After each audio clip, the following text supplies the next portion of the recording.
I was visiting in Exmouth last week. Lovely hot day, obviously seaside town. And there was a group of boys and a group of girls. I think they were together, but they were walking separately. And the girls hung back a bit, and two of them took their outer clothing off, their jackets or whatever, and they carried on walking along the seafront, not on the beach, on the pavement, in their Love Island bikinis. So? I just found that quite shocking, really. I thought, why do they think that's okay to walk on the pavement? At a seaside resort in a bikini? Well, they weren't on the beach. There was absolutely loads of people. This was on the pavement, walking from the town. I just thought, well, okay, you are going to the beach, but can you wait till you get to the beach? Well, there'll be boys on the beach as well.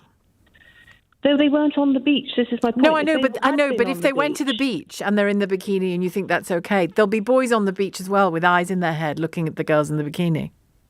Oh, of course there will, yeah. So what's the difference? You can expect to be molested on a pavement but not on a beach? No, I don't. Because you're wearing a bikini. No, I just thought that it was really unfortunate that they didn't wait till they got to the beach. Why?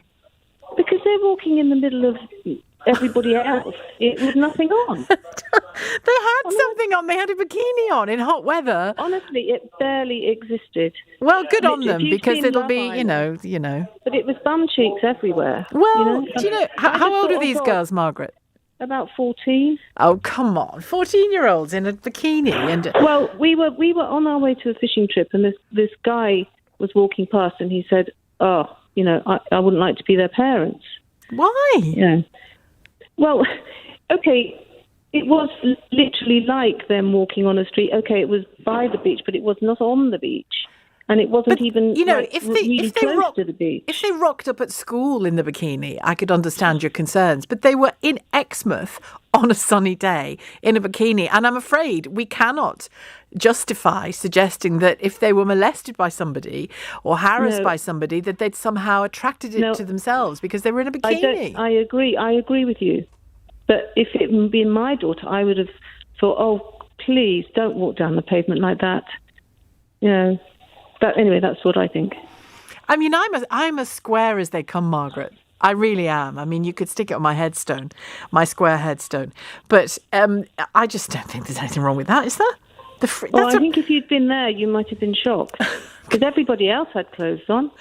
I mean, if you're on the beach, that's totally different. But literally, this sort of tiny fig leaf What about bikini. parks? What about parks? If a group of 14-year-old girls were in Hyde Park or any other local park, rugs on the floor, sunbathing in their bikinis, okay, not think okay? That's fine. That's I fine. think that's It's fine. just But if you're pavements. walking along the street with everybody else along the street... But the other people like are in in the the shopping park and on the area. beach.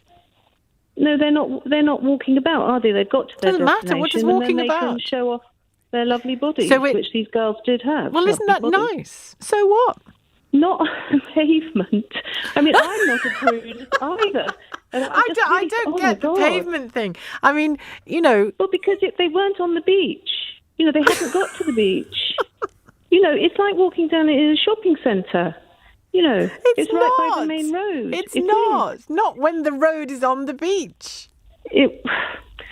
Well, I wasn't very comfortable with them, and I would have, if I thought, I might have said something, because I just thought, oh gosh, that's really, really not necessary.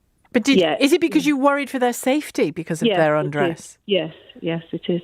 But not when they're on the beach or in the park? A beach is a beach, and nobody's got any clothes on the beach, have they? So that's just... Yes, but they could still abuse and molest somebody, wherever they are.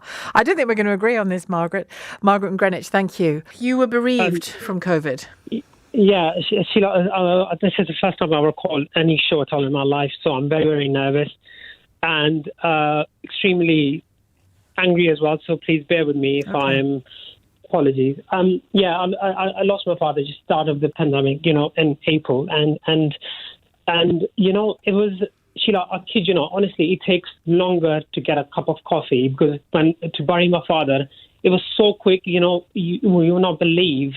It was like within 5 minutes, a digger just dig up a grave and he was put in the grave and we were told to just get out. because of the rules and regulations, and there was such a huge queue of other bodies as well. And they were so severe at the beginning, weren't they? I know. Yeah. You will not believe, honestly, to this day, I just, oh God, I'm sorry. Oh, sorry. That's all right. I'm sorry. I'm just it's teary. It still makes me so, thinking about it, that it makes me so upset that my father we buried him and he was just alone, and we couldn't even be close to his grave. We have to do everything from distance. All my brother and sister, we just from the distance we were allowed, just because of these rules. And yeah, I'm sorry. Please don't apologise, Ali. It's it's difficult. You're talking on the radio for the first time, but it's a difficult subject you're talking about. You don't need to say sorry at all. And it's what even if Matt Hancock hadn't done this, what you've experienced, like many thousands of others, is painful, cruel, traumatic to have to bury a loved one in that way. And you saw. And my younger sister, who was really close and looking after my father, who was quite, was 85. And to this day, she still hasn't had the closure yet, because she said it was so unfair that we were not even able to kind of give him a proper burial. I almost have to beg people at the graveyard. I kid you not, honestly, and I wish it to any more worst enemy. It was such a traumatic time, you will not believe, honestly. I kid you not. I can imagine. Honestly, I would not even kid on any enemies. It was not a nice experience at all. So you're baffled as to why Hancock is still in position. Exactly. I don't understand. I mean, I'm in. My father was a lawyer, and we've been brought up to follow rules and regulation law, always respect on law and so on, and that's what we did. Even though I'll be honest with you, I was like, heck with it. I will pay the fine. I will go wherever I need to do this. But we didn't. We were stuck to what, as we were brought up. And now he does it as well. And he was going on every daily basis telling us to follow the rules, mask and this and that. And, oh, God. Sorry. Again, apologies. No, you mustn't apologise. My heart is just going crazy. Apologies. Yeah, I'm enraged, honestly. The anger is just, it's ridiculous. And Ali, if you could sum up why you're so angry, is it because you were expected to sacrifice things and he decided he didn't need to? Exactly. We all sacrifice, and I'm sure thousands of other families all over the country. I mean, listening to your show all day, and there's so many people, kids who they couldn't be next to their mom or dad when they've lost one of their parents. I mean, I'm only one of the callers, right? All of us went through this, and he's the person who's running the health, health department, and he should be leading by example. The whole government, it's just,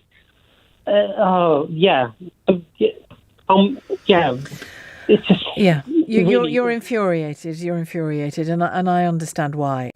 Got so much to say about both what's going on in Israel and Gaza at the moment, but also that grotesque event yesterday, which chilled me to the bone when I saw it. If your response to what's going on in Gaza and Israel at the moment is to go onto the streets of anywhere in the world, but let's talk about London, to go onto the streets of London, to make a journey from Bradford, by the way, in the case of some of these individuals, to go onto the streets of London,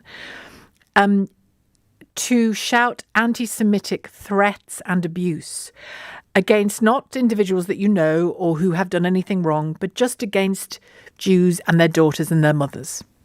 Sexual attack incited against the mothers and the daughters of Jewish people, right? So that's your response to what's going on in the Middle East. All that tells me, well, it tells me two things, at least. It tells me you are no advocate for Palestinians, true Palestinians, who are suffering in Gaza, like the 10-year-old girl that many of you will have seen on the television over the weekend, whose home had been completely destroyed. Family, pets, family members injured, killed. She was in despair. She was incredibly articulate, this girl. I don't know whether you saw it. She was in absolute despair. She didn't know where to turn. She didn't know what to do. She didn't know what to say. You are no advocate for that girl and her family. If your response is to do that in Finchley or in Golders Green yesterday, then what you are is really simple. You're an anti-Semite. That's it. That's the long and the short of it. You're not a pro-Palestinian activist. You're not a campaigner for people in Gaza who are clearly suffering. You're not a campaigner for people to be safe in their beds in Tel Aviv and other parts of Israel. You're none of those things. You're just an anti-Semite. There's a whole list of things that are wrong on either side of this awful, awful, ongoing, centuries-old and certainly decades-old in recent history conflict. Of course there are, and we will and can go through those in another conversation. But yesterday, those men in those cars shouting those things out of those cars about Jews in London were nothing short of just out and out, ugly, dangerous anti-Semites. Nothing short. And you're absolutely right that Dominic Cummings has initially started this inquiry today, and from today onwards, the momentum should be carried on. It shouldn't be kicked into the long grass, which it will do. Boris and Hancock will try to kick it into the long grass, and the worst part of it all, the government will back them because they know they have so much to answer for. And how, Sohail, how are is your family? Because you're obviously enraged by events, but you're a family in grief still. Sorry. I am not a person that suffers anxiety or anger or I'm emotional, but this is just taking the stuff in out of our family. It's taking the life out of our family. She was a well-loved mother of 5, and her children grieve, her grandchildren grieve, her husband grieves. He's never going to be the same. And because of all these inactions and advanced lack of communications, we knew what was coming down. People didn't take it seriously, and it's evident that boys didn't take it seriously. And that's what we want. We want justice and the truth to come out. It's not about sending people to prison. It's about knowing the truth that it don't happen again. 40,000 died by June. I had another 100,000 by now. And that's pure incompetence. People keep on telling him not to do this, not to do that. He does the complete opposite. People ask me, what should we do? And I say, do what the opposite to what the government says. Stay safe, stay at home. Don't do what they say because they don't know what's going on. My husband died of the vaccine in January. He was 32 and a doctor. And the coroner is going through an inquest at the moment. But the government has come out with an adverse reaction called vaccine-induced thrombosis and thrombocytopenia, which is what he died of.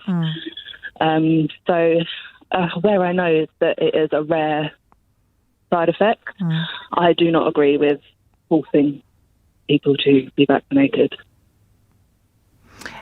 Do you accept that refusing to be vaccinated or deciding that you don't want to be is probably a better way of describing it, it has consequences when you're a carer?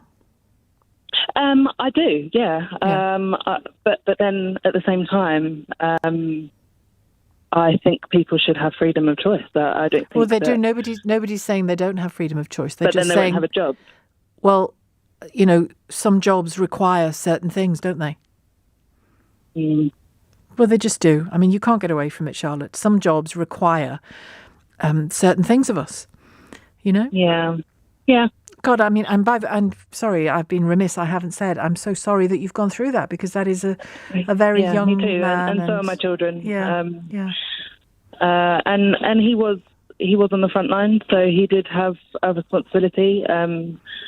But yeah, I think forcing people to, or they lose their job. I mean, it's a bit much for a vaccine. Well, I don't. Isn't approved. Well, from the early reports, it's not that they would lose their job. It's that they would be redeployed in a way where they weren't so patient facing. Okay. But again, if okay, that's like I said, I missed the beginning of the show. And it was, or it seems to have been. I know you've said that the coroner is still investigating it, but it was a clot. Was it for your husband?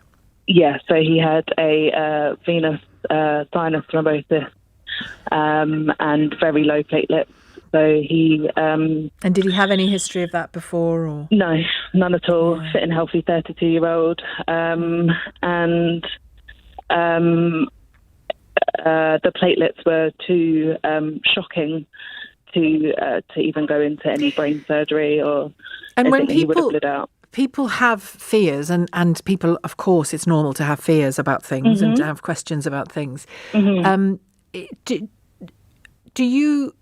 It's a difficult one to put to you, really, because of course you're in a very particular position, but because of what's happened to you and your family. But do you think it's legitimate to say to a person, look, yes, these things happen. Here are examples, like your husband, sadly. Here are examples, but here is the rate at which these rare things happen, and here is the risk from the contraceptive pill, and here is the risk from pregnancy, vastly bigger than the risk from the vaccine. And yet that gets very little attention, does it? Nobody says, oh, don't ever get pregnant because you might have a thrombosis, So there is a reasonable conversation to be had in those fears, isn't there? Oh, yeah, definitely. I mean, I have the conversation all the time, and I tread a very fine line now between, I've been subjected to pro-vaccine trolls and anti-vaccine trolls because of the rate at which I want to speak out. How do you feel about the statement he made where he said there were no PPE shortages because of anything we did? I personally find that difficult to believe that, the government can say that they didn't, none of their actions had any impact, because, I would say logically that also implies that, they had no power in the situation, that if nothing they did affected whether or not we had PPE, then I'd ask, what exactly is your position? But I think you can also see that, we saw reports, of masks that weren't appropriate for protection being bought, like £250 million, I think, was spent on masks that then turned out to be not of use. I'd say that right there indicates that actually their actions did result in there being a lack of. It also struck me that it's, saying things we did is a good way of dodging the things that they didn't do, because bad consequences can come about because of things you don't do as much as things you do. Yeah. When you watch this, do you think inquiry now, this isn't good enough, this is an inadequate form of investigation, inquiry now?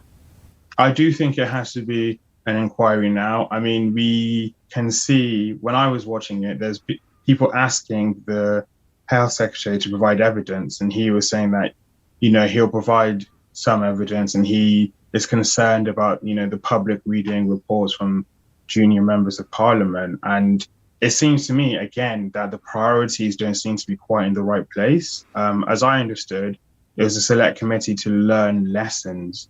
And he seems to be concerned about the reputation of the government. I surely believe that no holes should be barred in this. We need as much information as we can. And that's why we need to start this inquiry now, because including information that may either exonerate them of things that some people think they're guilty of, or indeed give us better context for some of the mistakes that were made. I think it's interesting, and it was news to me. It might not have been news to you, but it was news to me that in January, Matt Hancock had a figure of 800,000 deaths based on modelling from the Spanish flu. And you have to wonder, if that figure had been given to the health secretary in January, and yes, it was on the Spanish flu, not COVID, but we had ministers on holiday, on skiing holidays. They had the Prime Minister away, reportedly writing a book about Churchill. You've got to ask about people's schedules and workload at that point, haven't you? And say, why were you not 24/7 looking at this issue? Or were you? Show us that you were. That's the kind of stuff we need. Yes, I think so. I think the point of the inquiry is to find answers, and not to borrow Matt Hancock's words regarding Dominic Cummings' testimony. He said that there wasn't evidence to support those statements he made, so that, we should take them with a grain of salt. And I feel like that should apply equally here, to what he says. Yeah. Mm-hmm. If you are so certain, if you believe that you did everything you could, then just show us what you did. Let's read your working, and then we can come to the same conclusion as you. I don't understand why there seems to be this hesitancy to, for example, start an inquiry and then get that process rolling so we can get the information as soon as possible. And how is your family now? I think we're doing okay. I think one thing I do feel gets a little lost in looking at the COVID-19, how the country's dealt with it, is that I feel like sometimes there's a lot of conversation about the past, and obviously that is really important. It's the past that has led to where we ended up now, but people are living with the consequences and will be living with it forever. My life has changed markedly forever, and that's something we have to deal with. That's something all bereaved families and people who suffer from long COVID, people who have lost family because they weren't able to get into hospital with conditions that aren't related to COVID. We're all having to deal with the consequences, and it's difficult at times to watch things like the testimonies being given today and when Dominic Cummings gave them, because it really does feel at times like the focus is, looking after themselves. I feel personally like there's a lot of effort being given on saying, we did our very best, we did so well, and less effort on, being concerned about the well-being of those who are going through this. My family's doing as best as we can, I think, but it'd be a lie to say that we're good. You have in a number of papers and research papers looked at the patterns that exist and that we see time and again exist before women are murdered. How much or little work is going on about those patterns? I think there's a huge amount of work, but the problem is some of it is a little bit disjointed, I think, because there are different types of murder with different motivations. And sometimes we forget that, in terms of violence against women and girls, that there are things that join all of those categories together. And sometimes we just don't see, we don't make those links enough, I think. What are they? What are those links? Well, if you think about the way that we justify and excuse fatal violence, we are very, very keen, and it's something that I've found in so much of the work I've done, we're so very keen to justify and excuse male violence against women. And it doesn't really matter what category of violence that is.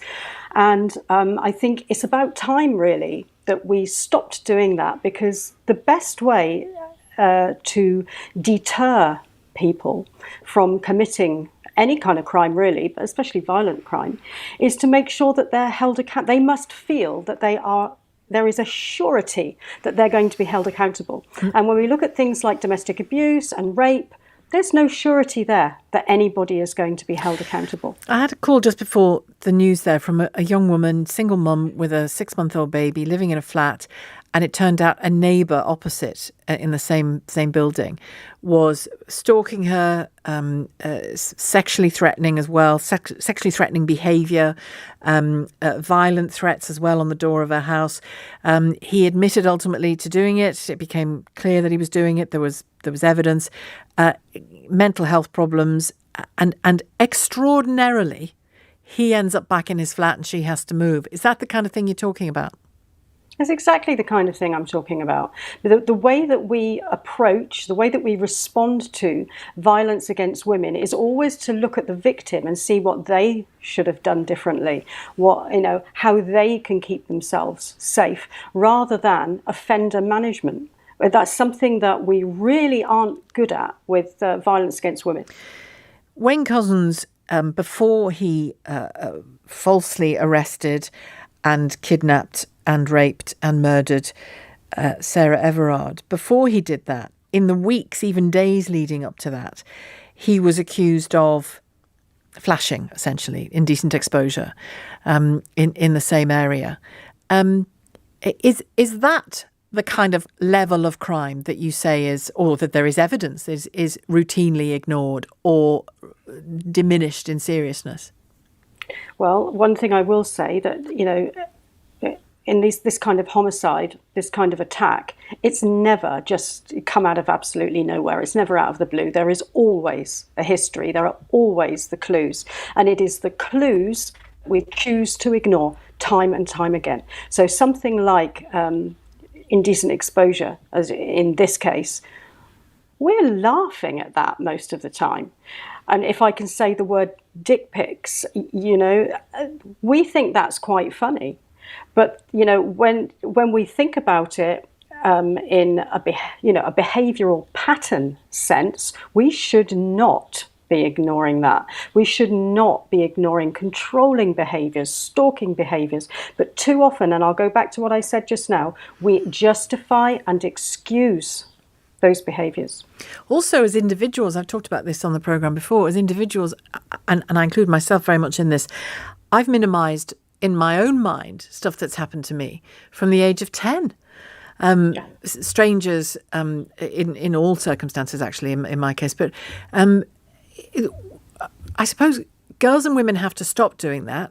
Women have to help girls to stop doing that. Society, politics, systems, structures have to help girls and women stop doing that as well, don't they? Because we're swimming in this sea, aren't we? We're swimming in this soup of male violence, really. And in order to just have a normal life, you almost have to put it to one side, even though it's there.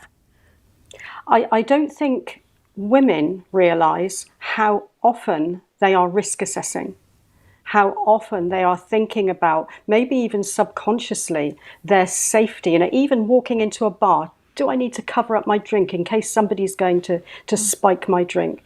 And I don't think men realise how often women are risk assessing. And male violence isn't just a problem for women, it's a huge problem for men as well. Huge problem. Many, many more men will suffer homicide than women, and it's always at the hands of another man. It is worth it for all of us to address the practice that we have of justifying and excusing male violence. Yes, indeed. When the government decided to reopen nightlife just a few weeks ago, they thought it was safe and that there were enough precautions in place. But actually, we saw a very sharp rise in infections here in the last few weeks, and they were almost all related to nightlife or other outdoor dance events. So, actually, they misguided. Do you think the government has paid a political price for that decision? Yes, in Holland. Yeah, absolutely, because our caretaker prime minister and also our minister of health, they actually apologized a week ago for the really fast-growing wave of infections. They didn't think it would grow so fast. And they said they made a mistake, and they apologized actually to the Dutch people. Mm. And do you think because of that experience, the sort of reopening and then the high infection rate because of it, and then the closing again in such short order, 3 weeks, do you think that's made it less likely that the Dutch government could do what our own government is planning to do on vaccine proof? Well, actually, they are now talking with event organizers and the nightclub scene here in the Netherlands to look at the measures and how in a few weeks' time maybe there will be again some events possible. I don't think they will do it indoor, but maybe in outdoor areas, festivals in the outdoor with more fresh air, and that it would be less dangerous. So they're now talking and trying to get things straight, but it's still very doubtful if there will be anything left of our festival summer here. I would say, wouldn't it be great and consistent if she was as impassioned about the memorial to Marcus Rashford as she was for pro-slavery statues? I really think she should have given the same 10 years legislation she wanted to push for these historical figure statues. Why is she not pulling out those army tanks to come for? Well, there's no army tanks. Steady on. There's no army tanks. You know what I mean. Come on, but I do. Why was she not going full blazes for this kind of disgraceful act towards somebody who loves this country just as much as those people did and has done something for this country in terms of uniting people? He does love his country, and he also has put some real sort of concrete action on that, hasn't he? Yeah, absolutely. And I know you said earlier in your introduction when you said, she herself is a person of colour and she herself was a refugee. No, she wasn't a refugee. She was born here. Her parents were immigrants. Yeah. But, I mean, on that basis, I remember once you recommended the interview that she did with Global with Nimco Ali. Mm-hmm. I mean, I'm not a fan of either of them. However, on your recommendation, when you gave her a little shout out on your show, I listened to it because, Nimco argues she herself has experienced racism and and just to see a more human side of her. However, I would like to say, would it be unreasonable to assume, given her Asian experience, her family's Asian experience in Uganda, that maybe she grew up in a household where there was resentment towards other ethnic minorities because of the way she was treated? I've no idea. They were treated? I've no idea. I would love to ask her, because I really don't understand how a person of colour holds the views that she seems to put out there. And I mean, I know that she herself should be attuned, much like people who are Jewish can hear the anti-Semitism because they're attuned to it. She herself should be attuned to what dog whistle racism, because it affects people that look like her. But hang on, Simon. It's also, it's borderline racist to say because of the colour of somebody's skin, they should think a particular thing and communicate in a particular way. So just be careful along those lines. Well, no, but I mean, I think I myself as a person of colour think that I would, okay, you're right. I assumed that other people of colour were mindful of the things that they say and put out there, because but they may disagree. But they may. I understand why you're saying what you're saying. But the nuance of it is that people may still look at it of the same colour as you, may still look at a situation and differ with you about it, and put their emphasis somewhere else where you wouldn't put it. It doesn't mean they are rejecting their skin colour or their heritage. It means they disagree with you. They're allowed to disagree with you. Yeah, 100%. But I don't think there should be any disagreement against anti-racism. I don't think there should be any disagreement. She says there isn't. She absolutely is against racism, and she challenged... Is she though? She says she's absolutely against racism. She said in the House of Commons, when a Labour MP suggested that she was racist herself, she stood at the dispatch box and said, in a very sort of contained anger, I thought when I watched it, nobody can give me lessons about racism in here, because I was that girl in the playground being picked on for the colour of my skin. So don't tell me I'm a racist, essentially was her message. So yes, she absolutely insists she's anti-racist. I don't know then, in that regard. I mean, you don't believe her, but that's what she says. Well, but what someone says and what someone does, and what the views that she espouses and the policies that she puts out there seem to have no issue. To me, it's the equivalent of being an anti-woman or being an anti-LGBT gay person or being an anti-trans person. But to me, I see her as being anti. Look, all right, calm down. You said I get it at the beginning. Here's what I'm getting from you, Simon. There are lots of women in the world, and I disagree with loads of them. How about that? How about that? I disagree with. That's fine. It's okay. I disagree. But you know those women who actually go completely over the top in terms of condemning feminism and saying it's not about radical women, rather than just seeing things for how they were. I really think Priti Patel and people in that party who are people of colour who've got into positions of power seem to have gone more extreme than any person of non-colour could have ever gone, just on the basis that they can then rebut everything that you say by saying I'm not racist. Priti Patel, I would argue, has done nothing for people of colour. Not that she should be our spokesperson, or she is an elected official for everybody, but I don't think she's benefited any cause for anybody of colour, and I don't think she particularly. But equally, Simon, she's not required to, is she? In her whole life, I mean, she's not required to do particular things. In her role as Home Secretary, she's required to do particular things, but she gets to choose how she lives her life. Because she is a particular colour or from a particular heritage, she doesn't have to take on a cause that you think fits that look, fits that heritage, fits that colour. I mean, that's the truth of it, and there's nothing to attack anybody about that for, I wouldn't think. But anyway, Simon, it's been great to listen to you. I do think you need to calm down a bit for your own health. But thank you. I hope that's not... I didn't mean that patronisingly. I meant it in a caring way. Thank you, Simon. All right. Well, let's get inflammatory. There's a large portion of this country who is stupid.